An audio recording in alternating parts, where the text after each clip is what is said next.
Boa tarde, André. Fala, Estamos Jordão. aqui para mais um Entre Amigos, trazendo conteúdo de vinho, de carne, de charutos, né? Coisas sempre novas para os clientes nossos aqui. Sem dúvida. Hoje a gente vai abordar alguns assuntos aí, diferente dos outros episódios. Além de trazer o vinho, a gente vai trazer outros itens, né? Então, a gente vai estar degustando hoje um exemplar do Casa Fevre Espino, Chardonnay muito bom. Você vai poder falar melhor sobre ele. Vamos tentar, né? Vamos tentar. Vamos também estar provando o cal tinto, né, com uma carne. Mas o que me chamou a atenção foi o que você falou para mim um pouquinho antes da gente começar o episódio aqui. Sim. Né, que a gente tem uma harmonização no Chardonnay com carne. Eu sempre pensei que carne fosse vinho tinto, né? Sim, Geralmente o pessoal sim, fala sim. Malbec, Cabernet, Sim. às vezes não tá nada, mas no caso você falou, não, vamos experimentar um Chardonnay. Sem né? dúvida. Sem dúvida. Então vai ser um papo bem legal, bem gostoso. Então, um detalhe bem interessante, pessoal que está ouvindo, né? A gente sempre procurando trazer novidades, e nessa vez mais novidades ainda, porque a gente vai mergulhar num universo até um pouquinho mais complicado do mundo do vinho, né? Ou talvez até um pouco polêmico, levando em consideração o que você comentou, a questão da harmonização em si. De forma geral, a gente tende a acreditar, né? Aliás, e isso é muito válido, o pessoal que está acompanhando deve se nortear por isso. Carnes vermelhas vão com vinhos tintos, carnes brancas vão... Essa é a máxima. Exato. Para todos, né? E é correta. Só que existem alguns pontos onde isso foge à regra, né? Dizem por aí que é a exceção que comprova a regra. Nesse caso, é bem esse detalhe. Claro que isso tudo se ampara, isso tudo é fundamentado não exclusivamente no tom, mas no corpo dos alimentos e na intensidade dos alimentos, no corpo do vinho e na intensidade do vinho. Então, são vários detalhes que a gente vai ter que abraçar e a gente vai tentar explicar aí para o pessoal quais são esses detalhes e o porquê a gente chega nessa circunstância. Vamos lá, vamos começar falando do vinho, depois a gente vai falar um pouquinho do prato. Falando sobre o vinho, falando sobre o prato, eu vou explicar por que a melhor opção no caso, esse vinho branco, esse Chardonnay. O vinho que a gente selecionou aqui é um vinho da Casa Fevre, um Chardonnay 2023, produzido pela Casa Fevre no Vale do Maio. A Chardonnay... Muito gosto meu esse vinho. Eu também... Eu adoro esse vinho. Acho que de Chardonnay é um excelente custo-benefício. Sim. Né? Sendo que ele não custa tão caro quanto os Chardonnays. Comparados com outros Chardonnays. Pelo que ele oferece. Sem dúvida. Só interrompendo, pessoal, com a questão abertura de garrafa que foi solicitado, sem muita frescura, um abridor 2 estágios vai fazer a abertura da garrafa perfeita. Como que a gente faz essa abertura de garrafa de um jeito que um sommelier faria? É o seguinte detalhe. Tem esses kits de abertura de garrafa que vem com uma pecinha que faz a abertura aqui por cima. Se a gente puder prestar atenção aqui na garrafa, a gente vai ter que perceber que tem um leve degrauzinho, um leve dentezinho na garrafa. Esses abridores normais de garrafa, normalmente abrem aqui por cima. O pessoal tira só essa capinha. A tampinha que o pessoal fala. De cima. Mas não é o correto. A abertura de garrafa deve ser feita aqui embaixo, desse corta-gotas praticamente natural que já existe na garrafa. Então a gente vai fazer o corte aqui dessa cápsula da garrafa, faz o corte a volta toda, prestando atenção se abriu todo essa cápsula e vai fazer um corte aí subindo na vertical até essa tampinha que a gente comentou que não é o local. A gente vai ver que já facilitou para ser retirada toda a parte superior, ó. Saiu perfeitinha a parte superior da cápsula. Fecha a guilhotina do abridor 2 estágios e vamos fazer o acesso agora ao saca-rolhas mais propriamente dito. Esse é o melhor tipo de saca-rolha para abrir essa garrafa? É o melhor tipo de saca-rolha. 2 estágios. É o mais prático, mais simples, mais barato. Nós vamos ter hoje aí uma diversidade enorme. Nós vamos ter alguns abridores que entram e sacam a rolha. No caso, é um nome francês, ele chama, quem inventou é Duran. É um Duran. Ele entra e saca essa rolha. No caso dessa rolha está muito antiga, mas ele é mais trabalhoso de ser feito. E a gente não deve usar esse saca-rolha, vamos sofrer se andamos com uma rolha jovem aqui para poder fazer a abertura. A gente vai pegar a espiral do saca-rolhas, centralizar ela no centro da rolha, com um ângulo de aproximadamente 45 graus, pressionar ele na rolha para fazer a entrada. Depois a gente vai só rodar esse saca-rolhas para ele ir penetrando esse espiral até o final da rolha. A gente tem que tomar cuidado aqui, um detalhe bem interessante. Para que a ponta do espiral não rompa a rolha embaixo e, consequentemente, não jogue material da rolha para dentro do vinho, não contamine a bebida que a gente vai passar a fazer o serviço. Ele é chamado de 2 estágios porque eu tenho 2 estágios aqui para fazer o saque da rolha. Primeiro, o mais alto, onde a gente vai fazer o primeiro, o mais baixo, onde a gente vai fazer o primeiro inicial saque da rolha. Fiz a primeira estágio do saca-rolhas e depois eu vou para o mais distante aqui para fazer a segunda etapa. Então eu vou passar e fazer a segunda etapa. A gente vai perceber aqui no caso que vai ficar um pouquinho de nada para ser tirado, tirou, e a gente pode perceber que não rompeu a rolha e não jogou nenhum tipo de material lá dentro. E é importante não romper, mas é importante ele chegar próximo do final também. Exatamente. Para que se a rolha não tiver 100%, ela saia 100% e não quebre no meio do caminho. Né? Perfeito. E para facilitar o primeiro estágio do segundo estágio. Perfeito. Estamos falando bastante, estamos com a boca seca, vamos experimentar esse vinho e a gente pode falar um pouquinho sobre ele. A Chardonnay, ela é uma uva bastante interessante, pessoal. E é uma uva muito versátil. Ela faz parte das uvas da família de uvas que a gente considera como não aromáticas. Que uvas a gente teria como aromáticas? A gente teria aí, por exemplo, uma Gewürztraminer, a gente teria uma Muscat Blanc Petit Grand, que aqui no Brasil a gente conhece elas mais como Moscatel. A gente teria a Riesling, tem uma intensidade de aroma muito grande. Então a Chardonnay faz parte de uma grande gama de castas que a gente considera não aromática. Quando a gente ouve isso pela primeira vez, a gente pode chegar talvez a conclusão... Mas o que se diz como aromática? Porque assim, eu estou sentindo algum aroma aqui. Sim, perfeito. A questão que a gente chama de não aromática é a intensidade de aroma não é tão pronunciado como outras castas. Por exemplo, eu abri o vinho, se eu for fazer a primeira olfação, eu vou sentir o aroma desse vinho. Sim. Mas aqui, nós estamos conversando, praticamente o aroma do tartar, ele é maior do que o aroma que está aqui. Com certeza, dá para... Se a gente tivesse aberto aqui, por exemplo, um vinho feito à base de Muscat Blanc, Petit Grand, se a gente tivesse abrindo provavelmente uma Gewürztraminer, se a gente tivesse aberto aqui algum vinho de castas aromáticas, a gente já estaria sentindo o cheiro dela aqui. Com certeza é muito frutado, né? Sim, muito mais... Ele contamina mais. Sim. Ele é mais pronunciado esse aroma dessas castas. E também pela diversidade de aromas que essas castas vão dar em comparação com as outras castas. Entendi. Esse é um detalhe bem interessante, bem levantado. Ela sendo uma casta não aromática, ela dá a possibilidade do enólogo que vai produzir esse vinho trabalhar completamente em cima dessa casta, completamente em cima desse vinho. Então ele pode trazer os aromas específicos do terroir, do local onde ela foi plantada e com tudo que compõe o terroir, mas ela também pode trazer com mais facilidade aquilo que o enólogo gostaria que ela trouxesse. Então ela é uma casta que, também para fazer essa comparação, geralmente castas aromáticas não se adaptam tanto com madeira.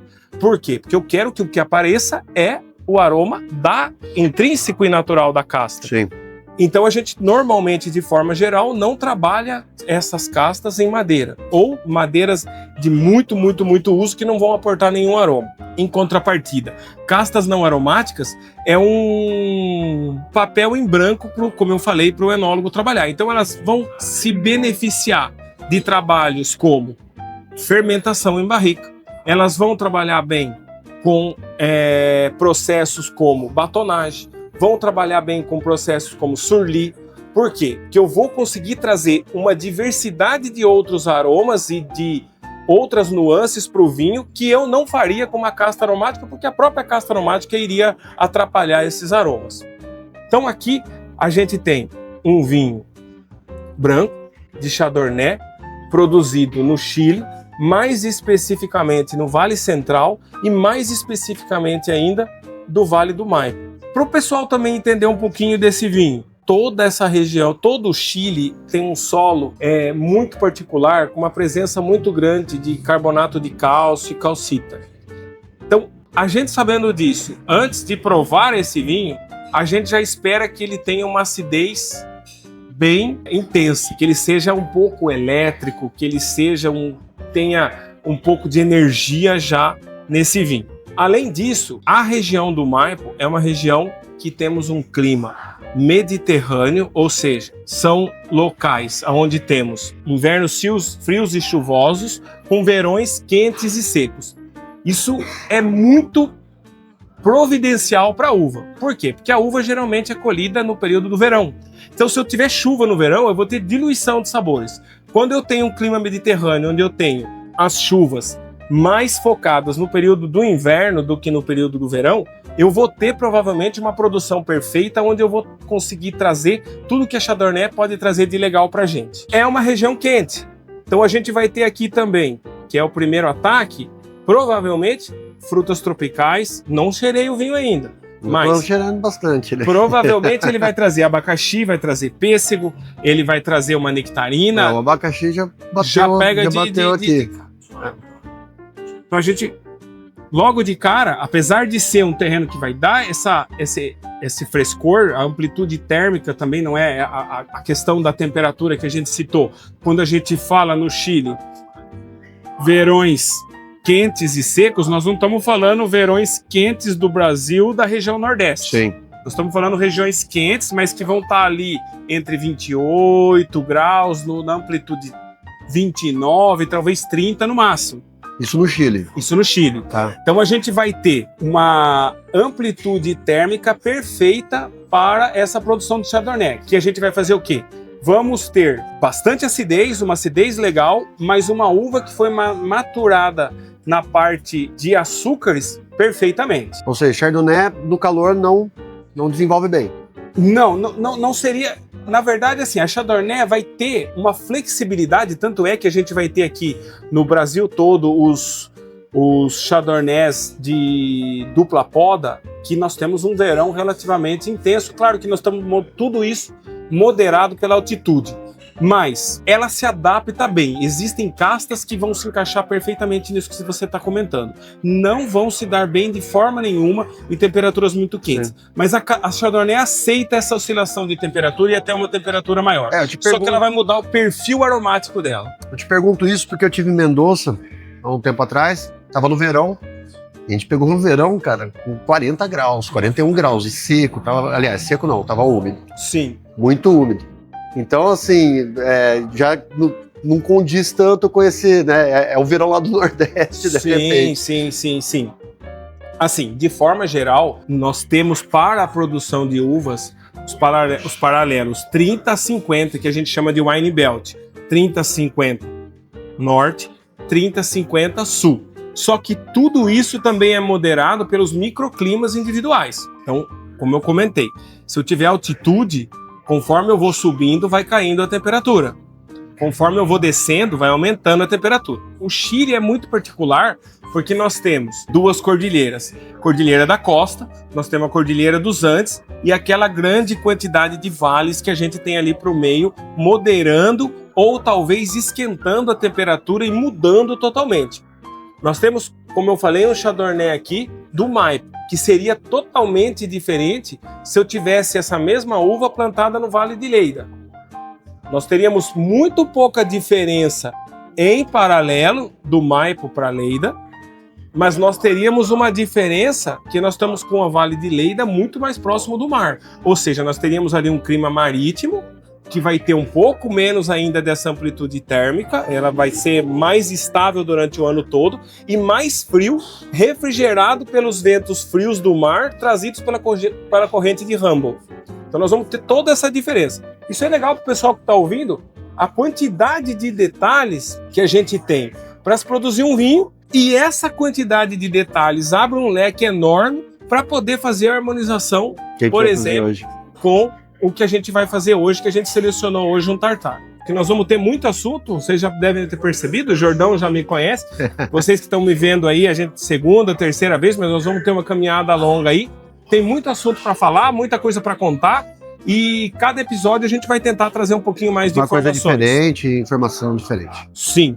Falar um pouquinho específico do porquê dessa harmonização do Chardonnay aqui. A gente vai ter 2 pratos hoje, né, Jordão? Vamos dar um spoilerzinho já do segundo, né? Sim, a gente vai trazer essa sugestão sua aqui de um tartar com vinho branco, né? Então, tô bastante ansioso para entender essa harmonização, mas depois a gente vai fazer o clássico, né? O tinto com carne. Então, você sugeriu um Carmenet. Sim. Né? Eu geralmente vou ou Malbec ou Cabernet, vou fazer uma prova hoje com Carmenet, acompanhado do Baby Beef nosso aqui, que Perfeito. é fantástico. É fantástico. Depois eu vou falar um pouco sobre ele também. Sem dúvida. Por que da sugestão dessa harmonização? Primeiro, quebrar um paradigma, a gente entender que não é só o tom da carne, vamos dizer assim, e não é o tom da carne que combina com o tom do vinho, mas é uma outra gama, como eu comentei, a questão de corpo, questão de intensidade e também questão de textura, pessoal. Isso é um ponto muito interessante que a gente precisa ressaltar. Nós temos 2 métodos de cocção e 2 cortes diferentes de carne. Isso vai influenciar em que tipo de vinho eu vou sugerir para fazer essa harmonização. Exatamente por conta dessa questão da textura. A carne que a gente está falando aqui, o que a gente vai tentar abordar nesse segundo episódio, batendo um papo, a gente precisa entender o que é carne. Carne é músculo. E que tipo de músculo? Que a gente pode fazer uma comparação. Nós temos o coração, é um músculo, e também nós temos o bíceps, que é outro músculo. Eles são diferentes porque a gente tem o coração, que é um músculo de movimento involuntário, eu não controlo, eu não consigo falar, eu vou parar meu coração um pouquinho agora para descansar, mas que eu tô lá na academia treinando, que eu não tô treinando, dá para perceber que meu shape não é de treino, a gente tem um outro músculo que é o músculo de movimentos voluntários, que eu coordeno. Isso muda totalmente a característica dos feixes de fibras que vão estar envolvidos para transformar esse músculo. Outro detalhe muito importante é a forma com que esse músculo, com que essa carne é apresentada. Aqui nós temos hoje uma carne crua, um prato de natureza frio. A origem de a gente comer carne crua, que é uma proteína que não sofreu a desnaturação, ou seja, ela não foi transformada de uma forma melhor para ser absorvido, é uma herança que a gente vai ter dos povos nômades da Europa, que consumiam muita carne crua. É claro que crua, sem essa quantidade de condimentos, de temperos, de ervas que a gente tem aqui no caso do tartar, que também vai influenciar na escolha dessa harmonização. Tá. Se a gente experimentar, não sei se você já teve oportunidade, Jordão, de experimentar, aqui com certeza teve, de experimentar a carne crua, sem tempero nenhum, não sei se você já teve essa oportunidade. Sempre. Sim. O pessoal de casa que não teve essa oportunidade, experimenta, porque aí você vai conseguir saber exatamente qual é o sabor da carne sem nada, crua. Ele é um sabor que tem algum toque adocicado, dependendo da posição do corte do boi, e a gente vai ter também um toquezinho salgado, dado pela quantidade de sódio que tem nesse líquido intersticial que também existe entre as fibras. Aqui, se a gente for comer essa carne crua, a textura, a resistência que essa carne faz na nossa boca é totalmente diferente. Vamos imaginar, se eu fosse comer uma carne crua, sem tempero, sem estar picada, sem estar transformada no tartar, talvez um vinho tinto seria melhor. Porque eu teria que mastigar muito mais. Se fosse a carne crua. Se fosse a carne crua e sem nenhum tipo de trabalho. Como eu tenho aqui uma carne que foi picada na ponta da faca, ela tá já facilitado a deglutição, ou seja, a digestão e a gente mastigar essa carne, eu não vou ter trabalho para mastigar essa carne. Essa carne já vai estar praticamente do jeito que ela vai ser digerida. Sim. Então, eu não preciso de tanto corpo num vinho. Mas, claro, como eu bem citei, esse vinho que a gente pegou, ele é um vinho reserva especial. Ele é um vinho que tem passagem por madeira e, consequentemente, ele não é, por exemplo, um vinhozinho, um Sauvignon Blanc, por exemplo, que não tem passagem nenhuma em madeira, é outra casta aromática, até para o pessoal entender. A Sauvignon Blanc, casta aromática, são duas uvas bem do dia a dia da gente. enquanto que a Chardonnay não aromática, a gente pode perceber isso até na abertura da Sauvignon Blanc, quando a gente abre, já preenche aquele aroma de maracujá completamente. Mas a gente tem um vinho que passou por madeira, ele é um vinho um pouco mais gordo do que um vinho simples de Sauvignon Blanc, ele é um vinho que tem mais corpo, é um vinho que eu tenho um trabalho maior de passar ele na boca. Mas a carne crua, aqui no caso do tartar, vai fazer esse link perfeito, porque ele não tem tanto corpo e eu também não quero a presença de tanino. Eu tenho a suculência natural da carne, mas eu ainda não extraí a água que está dentro das fibras. Ela tá uma carne um pouco menos suculenta do que ela estaria se ela tivesse assado. Se eu pegar esse mesmo corte e eu fizesse uma desnaturação da proteína, ela teria uma percepção diferente na boca. Além de um segundo detalhe, a acidez serve para limpar, a acidez do vinho, não somente a gordura, mas ela também serve para limpar e preparar o nosso palato para o novo bocado. Nós temos um alimento que é extremamente condimentado. Nós temos aqui provavelmente mostarda, nós temos aqui pimenta preta, nós temos aqui uma geminha de ovo dissolvida ou uma maionese, nós temos aqui provavelmente um molho inglês. O molho inglês não, mas tem a Dijon, tem alcaparras, é um alimento extremamente condimentado, maravilhoso. Sim. Né? Acredito que tem várias formas de fazer ao redor do mundo, né? Uma chefe que trouxe o modelo francês pra gente. Perfeito. Né? Então, ele é bem saboroso, a gente vai provar, na realidade eu tô ansioso. Esse em específico, né, o que você falou, você tá trabalhando com mignon cortado na ponta da faca, né? É o jeito certo de fazer um steak tartar. A gente tá usando o mignon da Entrecortes, né, que é o próprio nosso aqui, ele já é fantástico. Sua carne quem já provou não troca, compra em outro lugar. Não deveria trocar. Com certeza. Mas então, assim, é uma carne super limpa, você não vai encontrar névoa, não vai encontrar nada nela. Então, torna o prato mais palatável, mais apetitoso. Bom, vamos experimentar. E aqui eu já vou querer dar uma dica. Vou servir pra gente aqui, enquanto você quiser ir falando, eu vou... Mas eu já vou dar uma dica. Normalmente, quando a gente vai fazer alguma harmonização, a gente tende a comer o alimento, engolir o alimento, obrigado, e depois tomar o vinho. Ou toma o vinho e depois come o alimento. Infelizmente, o estômago da gente não faz harmonização e nós não temos papilas gustativas lá no estômago. A gente tem na boca. Então, para a gente perceber se uma harmonização realmente ficou legal, o que a gente tem que fazer é misturar os dois elementos que eu quero ver se harmoniza na minha boca, que é onde eu vou conseguir perceber. Então, uma recomendação para o pessoal em casa, ou quando vier aqui até o Entrecortes, fazer exatamente essa harmonização que nós estamos fazendo aqui.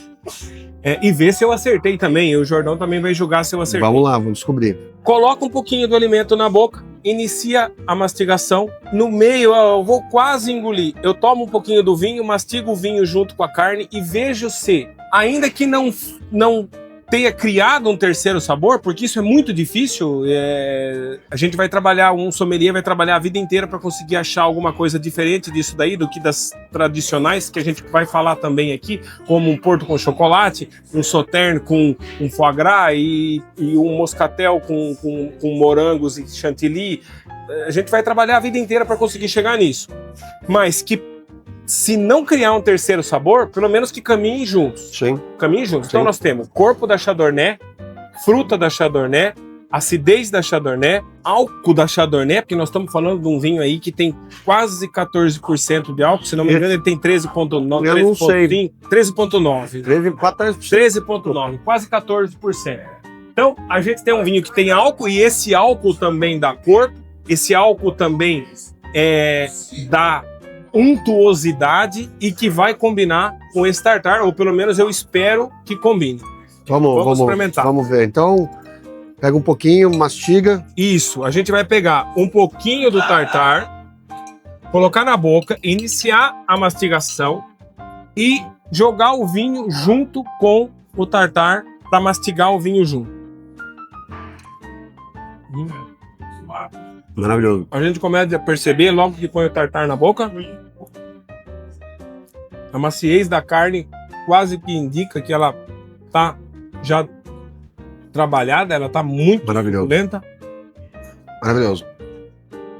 Não briga, né? O que você fala para harmonização, até para quem não entende muito de vinho, é interessante, é o sabor da carne não brigar com o sabor do vinho. Exatamente. A gente não ter algo que brigue com o outro, um derrube o outro, diminua o outro. Um não sobressai ao outro, né? Na minha opinião aqui, eu não sei se você conseguiu perceber isso, até vou fazer uma segunda vez aqui. O frescor da Chardonnay e essa fruta madura, mas não sobremadura, típica também da região ali do Maipo, desse clima, como eu comentei, mediterrâneo,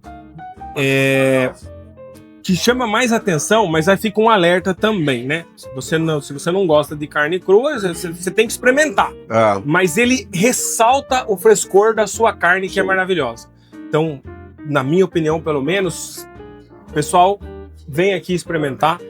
Ou experimenta em casa, se tiver de longe, já for seguidor nosso, estiver acompanhando a gente aí, mas não tem possibilidade de vir aqui no Entrecortes, tá lá no Nordeste, experimenta um steak tartar com Chardonnay nessas condições desse espino aqui. Então, Jordão, eu não sei a sua opinião aí e eu tô ansioso para ouvi-la. Para mim, eu gostei demais e eu vou até repetir esse detalhe que eu acho que é o mais interessante da sugestão de se fazer um steak tartar com uma carne com frescor fantástico, um sabor magnífico. E quando a gente joga o vinho branco aqui, o Chardonnay aqui, esse Chardonnay com corpo, não podemos, volta a frisar, não podemos pegar um vinho branco sem que não tenha corpo. Essa untuosidade de 13,9% de álcool, essa passagem por barrica, esse corpo dado pela essa fruta mais madura e todos esses detalhes trabalhando junto, é que quando a gente coloca essa carne na boca, esse prato muito bem feito e joga o Chardonnay na sequência, ele mostra o frescor. E isso é um problema para restaurantes que não têm a sua qualidade. Então, porque ele vai mostrar que ela não está fresca. André, você perguntou, né? Se eu tenho dúvida, eu tô com um monte de dúvida aqui. Não. Né? Nós estamos aqui para isso. E o que eu não souber, eu vou pesquisar e nós vamos resolver. Tá, vamos lá. Eu vou perguntar algumas coisas que talvez sejam básicas, dúvidas do pessoal também. Sim.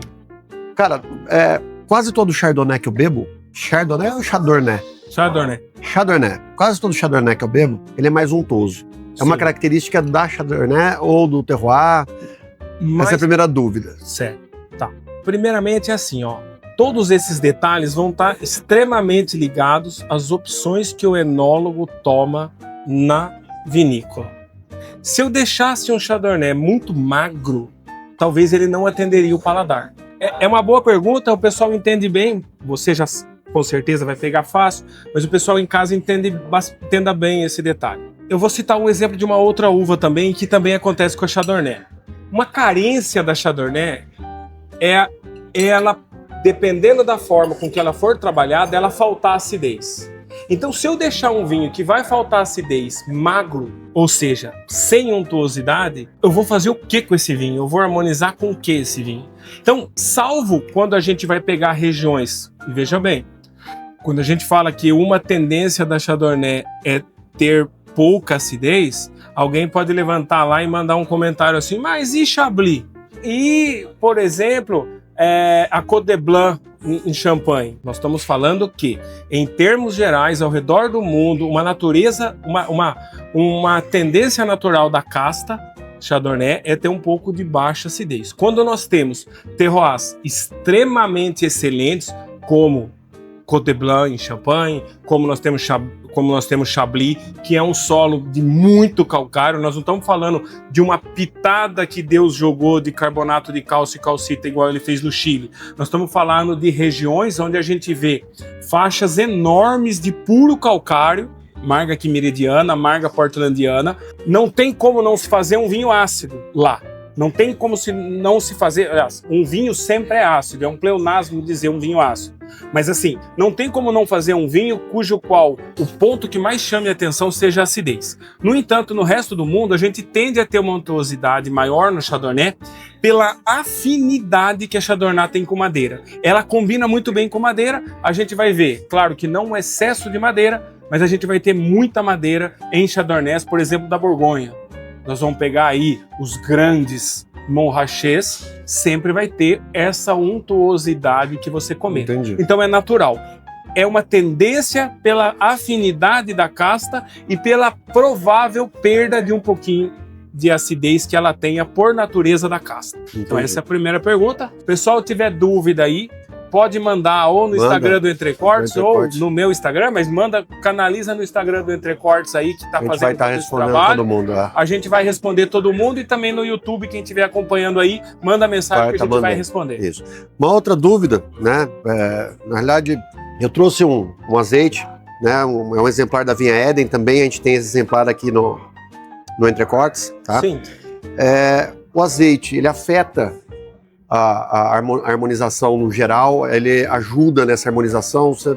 Sim. Tenho essa dúvida. O azeite vai fazer o seguinte, Jorão, vamos experimentar com azeite.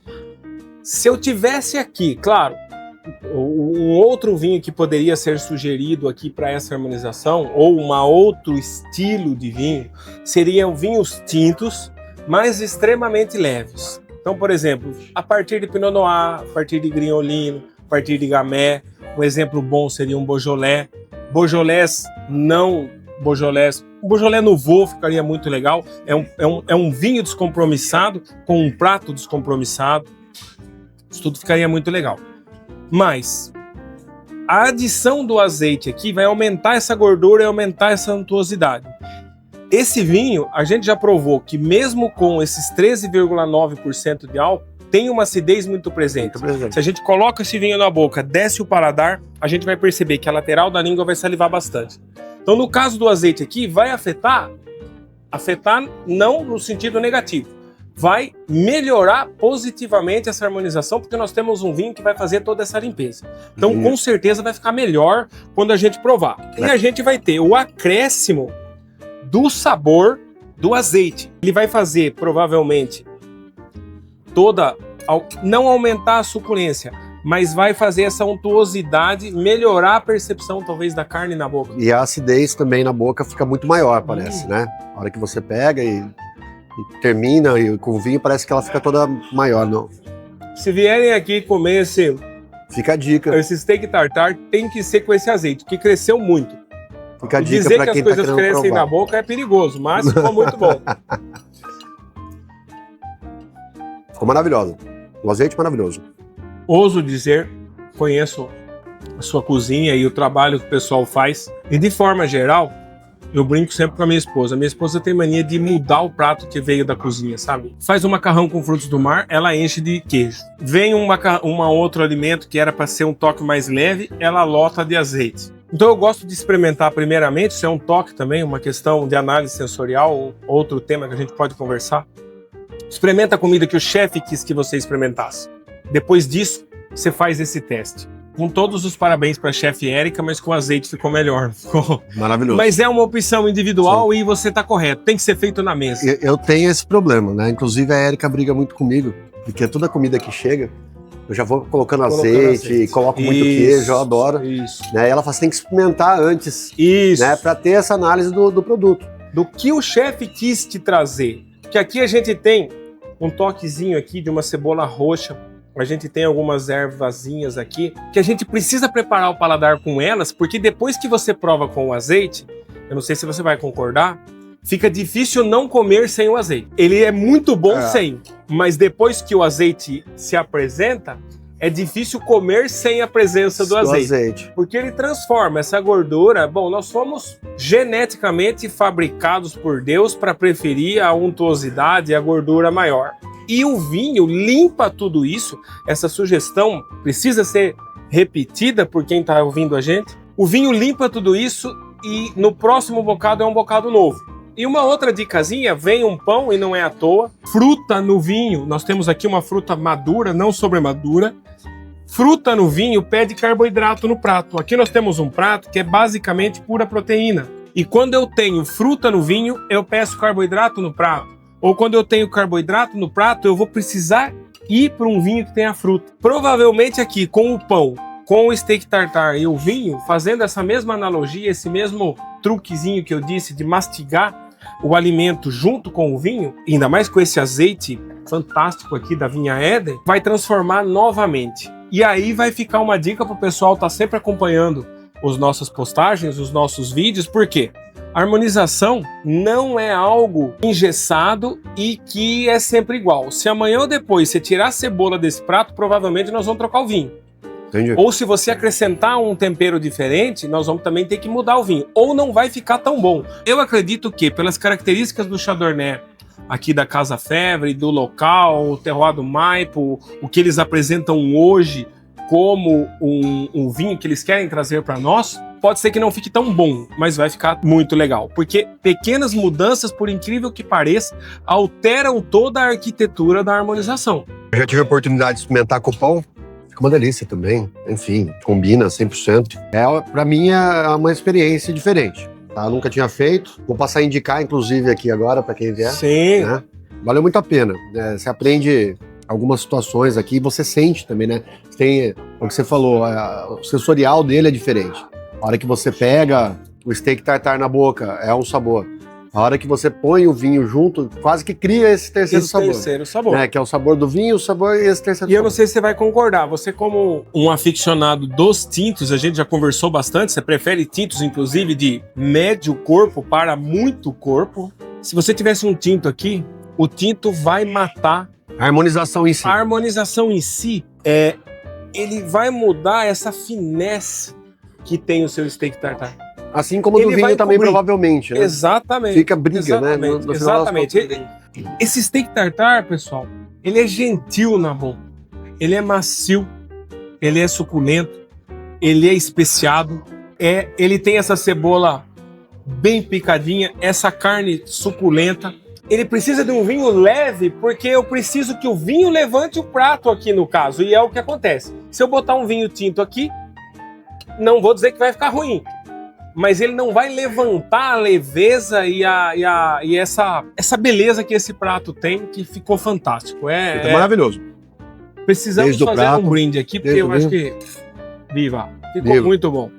Que por mais episódios assim, né?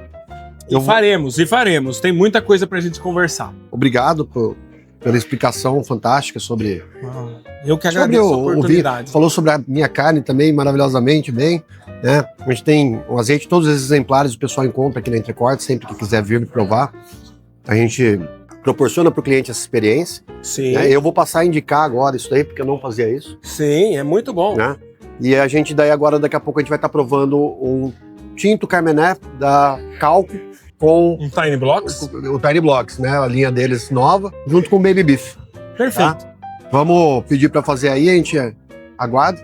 Pessoal, em 10 segundos estamos aqui de volta. Ou melhor, em 1 segundo, porque vai ser um corte. E eu falei que era 1 segundo, porque é também a velocidade que os pratos do Entrecortes chegam. Você vem aqui, pede a comida, conta até 10, o prato tá chegando na mesa. É o que aconteceu aqui. Nossa, vai me complicar desse jeito, hein, cara? A gente parou 1 segundo e já passamos para a sequência. Estamos aguardando a chegada do Baby Beef. Baby Beef, o corte escolhido hoje pra gente degustar. E o vinho que a gente sugeriu hoje para essa degustação é o Calco Tiny Blocks da uva Carmener. Ele é Gran Reserva também, tá? Só pra dizer pra você. Perfeito. Essa linha Tiny Blocks é um Gran Reserva. Perfeito. Esse vinho aqui, ele é do Vale de Colchagua. Esse vinho aqui tá um pouquinho mais para dentro do Chile, aonde eu comentei que nós temos aquela questão das duas cordilheiras e, consequentemente, é uma região um pouquinho mais quente e, naturalmente, mais apropriada para fazermos vinhos tintos. A Carmener é a uva emblemática do Chile. Selecionei essa uva Carmener exatamente por conta disso. É o que a gente está acostumado a tomar vindo do Chile. A Carmener é uma uva que tem uma relativa dificuldade de maturação, é uma uva que tem uma relativa dificuldade de abrolhamento, tanto é que foi, em parte, extinta da região original da onde ela era, em Bordeaux, e fez um grande trabalho no Chile por conta da diferença de temperatura de Bordeaux e a diferença de temperatura para o Chile. É uma uva que precisa de mais temperatura, de uma amplitude térmica maior, de um pouco mais de calor, para efetivamente fazer uma maturação fenólica adequada e uma maturação sacárica adequada, ou seja, ter açúcar, não perder tanta acidez e ainda assim não ter aquele ataque meio típico agressivo da Carmener, que é esse excesso de pirazina que lembra um pimentão. A gente falou aqui, teve uns tempos atrás, né, Jordão, o Entrecortes Wine Day aqui, onde a gente falou um pouquinho do Maquis Viola. Sim. É da mesma vinícola, são vinícolas unidas, né? Na realidade não são unidas. Pra gente disso. Na realidade elas não são unidas, né? São os mesmos proprietários. Os mesmos proprietários. Mas terroirs diferentes. Certo. Terroirs diferentes. Então esse detalhe bem interessante que eu quis comentar, que são vinícolas irmãs, são do mesmo proprietário, porque é uma dica que eu sempre dou. Escolha vinhos pensando no seu gosto particular, é claro, mas levando em consideração vinícolas que produzem grandes vinhos. Sim. Por exemplo, o Maquis Viola é um vinho que recebeu uma enormidade de prêmios. Vocês podem ganhou acompanhar o melhor Carmenère do mundo, né? O melhor Carmenère do mundo. E alguém que trabalha muito bem no topo de gama não vai fazer um vinho que está numa escala menor com má qualidade. Então, escolha vinhos mediante aquilo que você está disposto a investir, mas sempre pensando que quem faz grandes vinhos de topo também fará vinhos muito honestos de entrada. Sim. Vamos experimentar. Sim. Vamos começar a provar a parte boa. Começar a provar a parte boa. Porque a gente fala muito aqui. A parte boa dessa conversa aqui, lógico, o papo, mas... Sem dúvida. Né? E vocês são de sacanagem comigo, né? Porque assim, primeiro episódio, Carmenère. Segundo episódio, Carmenère. Eu, particularmente, como eu disse da outra vez, eu não sou mais tão fã do Carmenère, porque eu acho um ovo enjoativo. Porém, o Maquis Viola dispensa comentários. Né? Sem dúvida, sem dúvida. Assim, eu peguei uma garrafa não, eu aproveitei. Não seja mentiroso. Não seja mentiroso. Verdade, foram mais. Mas dispensa comentários, né? Não é o melhor Carmenère do mundo à toa. Né? É um vinho, ele não lembra aquela pirazina que você falou, que é o gosto de pimentão. Sim. É típico e muita gente não gosta do Carmenère por esse gosto de pimentão. Por conta desse detalhe. Que às vezes aparece também no Cabernet Sauvignon. Sim. Né? Mas isso é um papo que a gente vai falar mais pra frente. Aparece na Cabernet Franc, são todas da mesma família. São Cabernet Franc, ela é mãe do Cabernet Sauvignon. Sim. E nós vamos ter um parentesco muito próximo entre elas também com a Carmenère. Sim. E esse vinho em particular, na realidade essa vinícola particularmente, né, desde Maquis e Calco, né, eu me identifico muito com elas em vários sentidos. Elas fazem vinhos muito fáceis de beber. Eu já não tomo vinhos, aqueles que o pessoal diz mais aveludado, né? Pra mim é muito enjoativo esse tipo de vinho. Você já prefere eu gosto de vinho um pouquinho mais complexo, mas todos os vinhos deles são muito bons. São fáceis de beber, mas não são enjoativos. Sim. Aromaticamente, pessoal, esse vinho aqui é encantador. Eu também compartilho da opinião do Jordão. A Carmenère, inclusive, eu sempre que tenho oportunidade de experimentar um Carmenère, eu o faço exatamente por conta de romper paradigma e romper um pré-conceito, ou seja, um conceito prévio que eu já tenho sobre a Carmenère. Porque ela se desenvolveu muito bem no Chile. O terroir do Chile abraçou muito bem a Carmenère e os chilenos, de forma geral, desenvolveram um savoir-faire muito grande com a Carmenère. Sabem trabalhar a Carmenère, sabem o momento correto de colher a Carmenère, enfim, fazem um excelente trabalho com essa uva.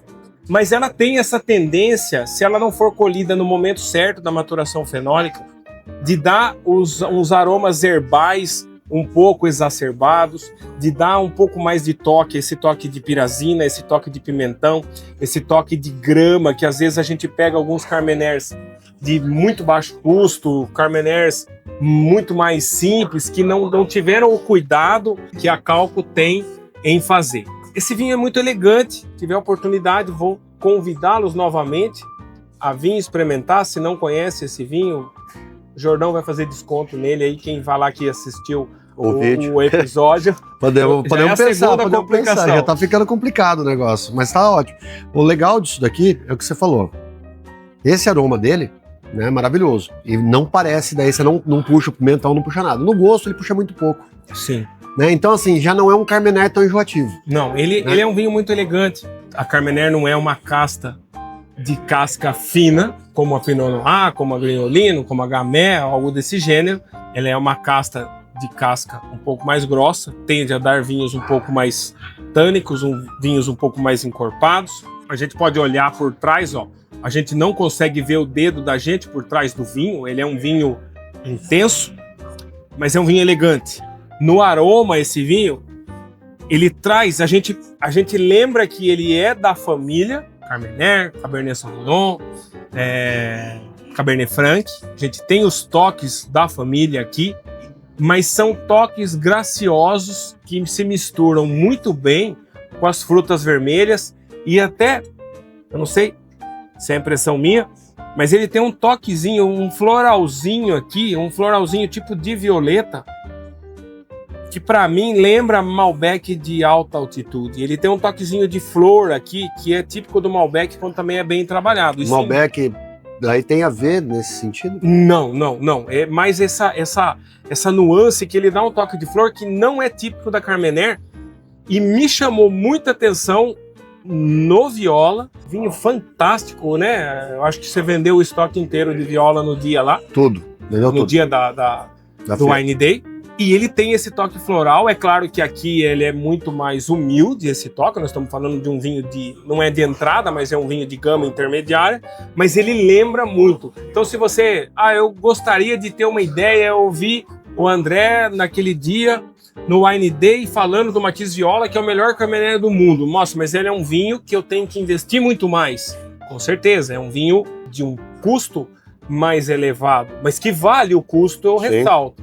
Mas você quer ter uma ideia do que é o Matiz Viola, você pode ter uma ideia por esse vinho, apesar de ser terroir diferente, mas da mesma família, trabalhado com o mesmo carinho, com o mesmo cuidado, a uva bem elaborada para ela poder mostrar o que ela tem de qualidade. Mas vamos ver também agora, é claro, mais importante do que isso, acabou de chegar o nosso Baby Beef. Pra gente não comer ela fria, inclusive. Sem dúvida. Vou colocar vamos ver se ela que você possa... vai combinar aqui. A execução perfeita da carne, hein? O toque, a carne no ponto perfeito. Enquanto a gente vai provando e você vai provando também, eu vou falar um pouco a respeito do Baby Beef nosso aqui. O Baby Beef, para quem não sabe, é um corte da alcatra, né? É o famoso coração da alcatra, né? É uma carne super macia. Para quem gosta até de ponto mais na carne, bem passada, não vai estragar a carne. Ela não tem tanta gordura como um bife ancho, um bife de chorizo, né? Mas ela serve tanto pro dia a dia quanto pro churrasco. E ela agrada a gregos e troianos, né? É uma carne maravilhosa. É outra dica, né, pessoal? Mas a maciez dele impressiona, né? Então, normalmente é mais você vê que você vai cortar, ela né? meio que se desfaz aqui pra gente fazer isso. Sim. E aqui... É maravilhosa. Nós temos uma situação, nós tínhamos primeiramente uma carne que estava crua, que não tinha sofrido desnaturação dessa proteína, não tinha transformado essa proteína, e uma condição de tempero e zero praticamente de gordura. Nós não tínhamos gordura naquela carne, a não ser que nós adicionamos pela adição do azeite. Exatamente. Do azeite. Agora aqui nós temos uma circunstância diferente. Nós temos uma carne que já sofreu essa desnaturação, ela tem reação de Maillard, ela é mais suculenta, ela é mais... com toda a maciez que ela tem, ela vem em pedaços maiores, ela demanda mastigação. Eu preciso que o vinho que vai acompanhar isso acompanhe toda essa diversidade de sabores e de texturas que não tínhamos no primeiro prato. Sim. Então, por isso a sugestão de um vinho tinto nessas circunstâncias. Sim. Não teria como se sugerir aqui. No primeiro prato tinha muito mais sabor, você diz, né? Sim, esse aqui é a carne com sal. Essa é a carne naquela primeira situação que você falou. E isso é muito interessante, Jordão. O pessoal de casa pega essa dica também, que é a seguinte: a gente avalia a qualidade do próprio ser humano que está atrás do balcão preparando a comida, a capacidade dele ou não. Quanto mais a gente consegue perceber a origem da qualidade do produto que ele está trabalhando. Então nós temos uma carne aqui de excelente qualidade, não demanda se fazer molhos elaborados, trabalhos elaborados aqui. Ela simplesmente grelhada e salgada, ela é perfeita. Sal é um grande trunfo na harmonização. Sal faz o vinho parecer menos tânico, ou seja, menos secante, faz o vinho parecer menos ácido, faz o vinho parecer mais frutado. Ele já é frutado por natureza, experimentamos antes, mas comi um pedacinho da carne, tomei um golinho do vinho, a gente já consegue perceber que ele parece mais frutado Sim, com a ingestão da normal, carne sim. do que o normal. Uma pergunta besta até, mas aquela dica que você deu, de você pegar, pôr a carne na boca, mastigar um pouco e colocar o vinho para dentro antes de engolir a carne, também vale para esse tipo de situação? Também vale. Só levando em consideração que mastigação, deglutição de taninos, se os taninos não estiverem perfeitamente polimerizados, eu vou ampliar a sensação de amargo. Ou seja, se você tem um tanino ali que está um pouco mais pontiagudo, que não foi tão bem polimerizado, o que vai acontecer? A hora que você fizer isso para avaliar se combinou, se ornou, para usar uma palavra aqui de Piracicaba, você vai chegar na conclusão que esse vinho amargou, que você mastigou, pressionou. É como se você estivesse fazendo isso na vinícola, macerando o tanino, já prensando, sim. fazendo delestagem, remontagem, ou pigeagem, esfregando e macerando o tanino. E ele tem que vir bem legal, vir maduro do vinhedo, da parreira, para que depois na vinícola possa se fazer esse excelente trabalho. Entendi. Carne, o melhor adjetivo é magnífica, macia, suculenta, bem preparada, ao ponto, reação de Maillard perfeita. A gente pode perceber, ó, a reação gordurinha tá aí, né? dela tá aqui. A gente teve aqui não só a desnaturação da proteína, a gente teve aqui também toda a gelificação de glicogênio que dá essa suculência, dá esse preparo para a carne que fica saborosa na boca, e a harmonização com esse vinho fica perfeita. A sugestão também de um Carmener foi um vinho que não estamos no topo, não seria um taná, porque nós não temos, como o Jordão bem comentou, nós não temos a gordura entremeada na carne, ou seja, não é uma gordura excessiva. Provavelmente o pessoal que está de dieta, não é o meu caso, eu vou comer a parte da gordura. Eu como tudo. Se você retirar essa parte da graça, dessa parte da gordura aqui, você comer só a proteína em si, esse vinho também vai ficar legal. Não é o caso de se você tem uma carne com muita gordura, que você precisaria talvez aqui de um vinho com mais acidez, com mais corpo e com mais tanino. Então é um vinho que vai bem com cortes que conseguem ficar um pouquinho mais magro, com cortes que a gente extraindo a gordura fica um pouco mais magro. A sua opinião é que vale. Eu particularmente gosto de carne com gordura, enfim. Sim. O legal dessa carne, cara, é que assim, ela vai te servir pro dia a dia, ela vai te servir pro churrasco. Pra quem não está provando hoje aqui com a gente, mas vai ter oportunidade de provar aqui na Entrecorte sempre que vier, sim, essa carne é muito mais macia que alguns filés mignons em mercado. Pela qualidade da sua carne, pelo Jordão. tipo de carne. O que precisamos ressaltar é que a sua carne, né, Jordão? Inclusive, assim, quem é aqui de Piracicaba, eu não tô falando isso porque tô aqui na frente do Jordão. Claro, com certeza. Mas quem é aqui de Piracicaba sabe que a carne do Jordão aqui, a carne do Entrecortes, talvez a melhor carne da cidade, e a gente sabe... Talvez não, eu posso afirmar. Eu desafio quem achar uma melhor. Exato. Eu dou de presente aqui. E, inclusive, a gente sabe que outros restaurantes da cidade, né, não só têm bons pratos porque adquirem carne com você, mas os vinhos, é óbvio, nós estamos aqui rodeados. Mas a carne é uma coisa que às vezes o pessoal pode às vezes ficar um pouco na dúvida, mas isso é um ponto que vale a pena ressaltar. Outros restaurantes pegam carne com você e por isso tem pratos de qualidade, sim, tanto como você os faz aqui. A gente tem alguns restaurantes de qualidade aqui em Piracicaba, né? Eu cito inúmeros, né? Sem falar nomes, mas... Sim. Que utilizam nossas carnes, teriam um prato de qualidade de qualquer jeito, mas com certeza a carne faz toda a diferença. Faz toda a diferença. Né? Eu garanto pra você que principais restaurantes de Piracicaba têm a nossa carne hoje. Sem dúvida. E alguns deles também têm o vinho. Sim. Alguns deles também têm o vinho nosso aqui. E o que é muito interessante, que eu estava comentando no início, é assim, a carne, quando ela está mais mal passada, é a minha preferência, e por isso nós pedimos nesse ponto, um pouco mais, um ponto menos, porque a gente consegue perceber exatamente o frescor, a suculência, esses detalhes que eu comentei. Se a gente estivesse comendo uma carne crua sem tempero nenhum, como eu comentei, a gente teria um toquinho de sal, do umami, desse sódio, do líquido intersticial entre as fibras, e a gente também teria um toquinho doce. Quando a gente pega um pedacinho dessa carne aqui, da parte mais de baixo, que não teve tanto contato com o sal, ela tá aqui num ponto menos, como eu falei, a gente coloca ela na boca e mastiga, a gente percebe esse sabor de carne, não seria a melhor palavra, mas de carne de qualidade, ou seja, de um produto fresco, bem tratado, bem trabalhado, e sente esses toques que eu comentei. Esse toquezinho que mais chama atenção, que apesar de ser uma carne, um toquezinho adocicado. Eu acho que para o segundo programa e o primeiro com harmonização, não podia ser melhor, né, Jordão? Tá fantástico. Eu sou suspeito para falar. Eu só vou fazer uma outra sugestão. Aproveitando que nós estamos com azeite ali, eu quero colocar um pouquinho de azeite em cima dessa carne, porque eu acho que vai... Então, antes de você falar, deixa eu só contar uma situação que eu ia contar agora. Você Sim. acabou até sendo engraçado. Você lembra de um restaurante em São Paulo que tinha que chamava Baby Beef? Sim. Cara, ele tinha um Baby Beef fantástico, que você tinha que comer com azeite. E ele sugeria, ele falou, ó, eles deixavam lá um azeite na mesa pra você botar em cima da carne. Sim.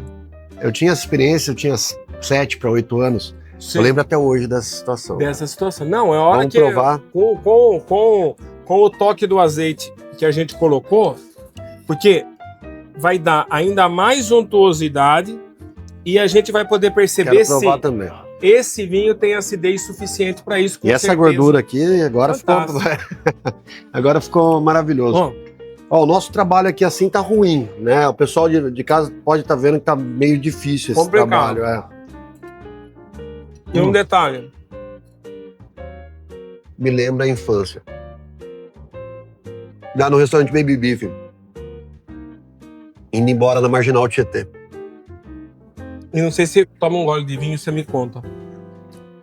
Característica base: Carmener, Cabernet Sauvignon, Cabernet Franc, esse toque herbáceo que, quando não é bem trabalhado, como eu já citei, não vou voltar, pode dar problema. Mas com o toque do azeite, a gente tem não só a ligação da mastigação, a ligação dos sabores na boca, mas a gente tem também a ligação do aromático da erva do vinho, do herbal do vinho, com o herbal do azeite.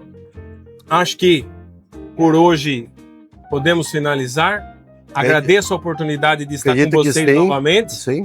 Eu acho que agradecer a todos, né, por esse tempo disponível. Eu acho que quem assistiu até aqui tem desconto no Entrecortes. Tem desconto, pode colocar. Faz o cupom André Diniz. Exato. O cupom André Diniz vai ganhar 10% no vinho que levar. Ô, pessoal, tá vendo, ó? E não perde a oportunidade. Como a gente tinha dito no episódio anterior, é uma coisa que a gente pretende fazer com constância para que o pessoal possa conhecer.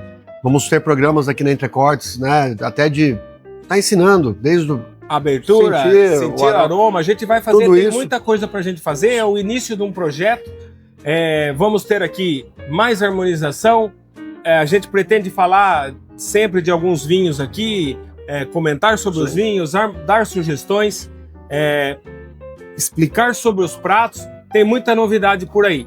Quem será o próximo convidado do Entre Amigos? Exatamente. Quem será? Exatamente.